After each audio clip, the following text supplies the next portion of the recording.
Everyone, that would chapter 21 of Leviticus talks about holiness and the priest.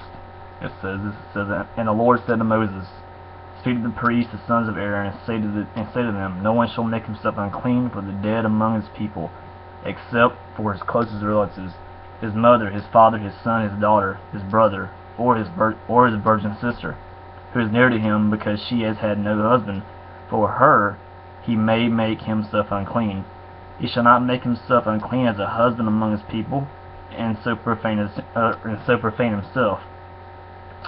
They shall not make bald patches on their heads, nor shave off their edges of the beards, nor make any cuts on their body, tattoos pretty much.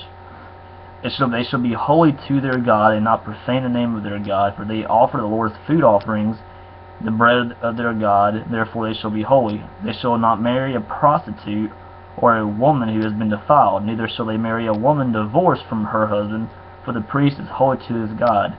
You shall sanctify him, for he offers the bread of your God. He shall be holy to you, for I am the Lord who sanctified you, am holy. And the daughter of any priest, if she profanes herself by whoring, profanes her father, she shall be burned with fire. So God's telling the priest,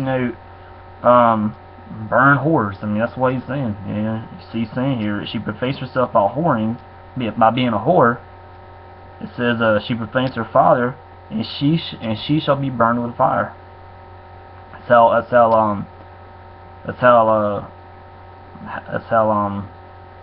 serious God takes sin. The priest who is chief among his brothers, on whose head anointing oil is poured, and who has been consecrated to wear the garments, shall not let the hair of his head hang loose, nor tear his clothes. He shall not go into any dead bodies, nor make himself unclean, even for his father or for his mother. He shall not go out of the sanctuary, lest he profane the sanctuary of his God, and for the consecration of the anointing oil of his God is on him. I am the Lord. And he shall take a wife in her virginity, a widow, or a divorced woman, or a woman who has been defiled, or a prostitute. These he shall not marry, but he shall take as his wife a virgin of his own people, that he may not profane his offspring among his people. For I am the Lord who sanctifies him. The Lord spoke to Moses, saying, speak to Aaron, saying, none of your offspring throughout their generations who has a blemish may approach to offer the bread of his God.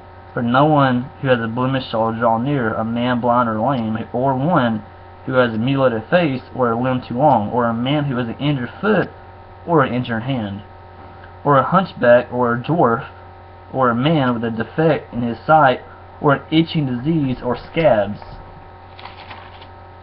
or crushed testicles. No man of the offspring of Aaron the priest who has a blemish shall come near to offer the Lord's food offering. Since he has a blemish, he shall not come near to offer the bread of his God. He may eat the bread of his God, both of his most holy and the holy things, but he shall not go through the veil or approach the altar, because he has a blemish, that he may not profane my sanctuaries. For I am the Lord who sanctifies them. So Moses spoke to Aaron and to his sons and to all the people of Israel. So, I mean, it's pretty interesting. I mean, that's how serious God takes sin. I mean, he's telling the priest here, burn whores. That's what he's saying in chapter 21. If a woman goes out and cheats on her husband, or she goes out, commits adultery, she goes out and she's a whore, meaning she goes out and sleeps with many guys, God's saying burn them. That's what he's saying here in chapter 21. But anyway, 22 will be next. I'll be right back.